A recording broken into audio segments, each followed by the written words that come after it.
En esta serie de vídeos sobre eficiencia energética de la bomba de calor, hoy vamos a hablar de un estacional un poco especial, el SPR, que está destinado a enfriadoras aire-agua y agua-agua, pero enfriadoras denominadas de proceso, trabajando en industria, y veremos que el funcionamiento es un poco diferente a las que vimos anteriormente del Series, que trabajaban con SER y con SCOP, ya que algunas se referían a confort, pero no a este funcionamiento específico de enfriadora de proceso.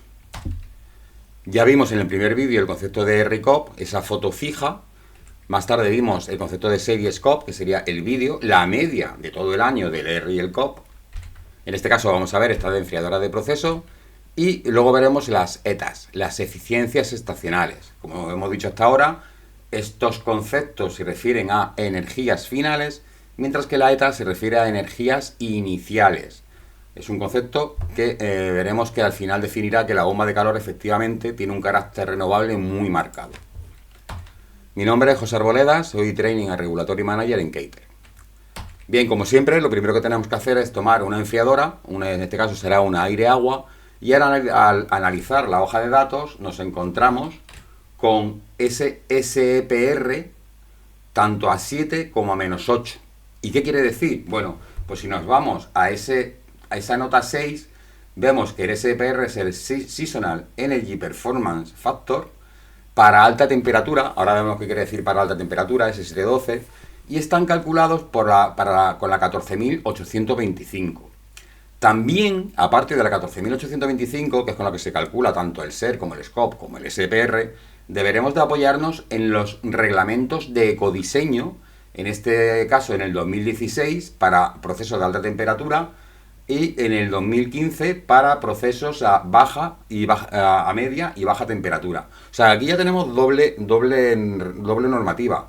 Tanto la 14.825, que al final nos va a definir, tanto igual que en el SER y en el SCOP, esos perfiles de temperatura y esas cargas parciales, pero tendríamos que hablar también de ecodiseño, que es lo que comentamos en el vídeo anterior del SER y el SCOP, y es que estos equipos están ecodiseñados, ya que al final tenemos que saber dónde se ubicarán, cómo estarán trabajando para hacer que sean eficientes. Bien, aquí tendríamos el SPR para alta temperatura y para media temperatura. Ya veremos que para baja temperatura es a -25 grados centígrados de temperatura de impulsión. Esta sería para la versión solo frío. Y aquí nos encontraríamos con el SPR, como veis, también respetaríamos ese 7 grados de impulsión y esos -8, pero sería para un equipo aire-agua reversible, trabajando en modo frío. Bien, como hasta ahora, tendríamos que definir las zonas climáticas donde va a trabajar el equipo y las cargas parciales en las cuales debemos de simular su funcionamiento para hacer los cálculos. ¿Cuáles son las zonas climáticas? Bueno, pues en este caso nos vamos a encontrar que la 14.825 para enfriadoras de proceso, que van a trabajar en modo frío, nos da este histograma para aire-agua. Como nota, fijaros que sí que se trabaja el 100% de las horas del año, esas 8.760 horas. Porque una enfriadora de proceso en industria sí puede estar trabajando todas esas horas, o cercano a esas horas. Y las temperaturas pues van a trabajar desde -19 grados hasta 38 grados. ¿Cómo sería el histograma para un equipo agua-agua? Pues también se trabajará todas las horas del año, 100%, pero fijaros cómo el rango de temperaturas baja. El rango de temperaturas baja porque, bueno, no vamos a trabajar contra el aire, sino contra un agua de pozo, contra un agua de una torre de refrigeración, contra un bucle de un district heating.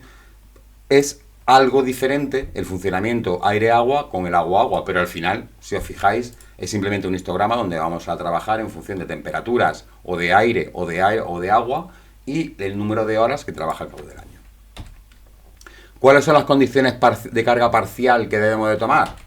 Bien, pues para este equipo, para enfriadoras de proceso aire-agua, tomaremos aproximadamente para 3 grados de temperatura de aire exterior un 80%, para 15 un 87%, para 25 el 93% de plena carga y el 100% para 35 grados exteriores, que es lo que nos dice Eurovent. O sea, aquí no cambiamos nada. Con lo cual, bueno, tampoco hay ninguna sorpresa. Para funcionamientos en agua-agua nos vamos a encontrar con lo mismo, pero claro, todos referidos a esa temperatura de agua en el intercambiador exterior.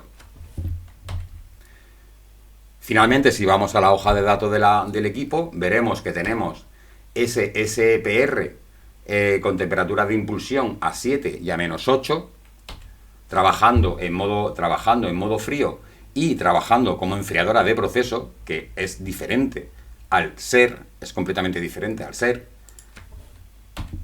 Y definiremos que trabaja con alta temperatura cuando la temperatura de impulsión de agua sea de 7 grados, de media temperatura cuando la temperatura de impulsión de agua sea de -8 y de baja temperatura cuando estemos trabajando con -25 grados de temperatura de agua de impulsión.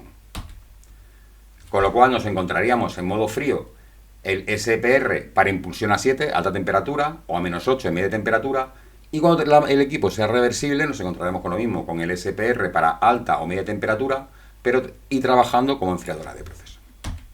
Bien, esto es todo. Como habéis visto, el concepto de SER y SCOP contra el SPR, aparte de que el SPR es solamente para modo frío, es algo diferente. Es algo diferente por el número de horas que se trabaja, es algo diferente porque también incluye ese concepto de que va a trabajar, si os habéis fijado, va a trabajar entre el 80 y el 100% la mayoría de las veces. O sea que van a ser equipos que van a estar trabajando muy cerca o casi siempre cerca de las condiciones nominales. Bien, nos vemos en el siguiente vídeo donde veremos las eficiencias estacionales, las ETAs. Saludos.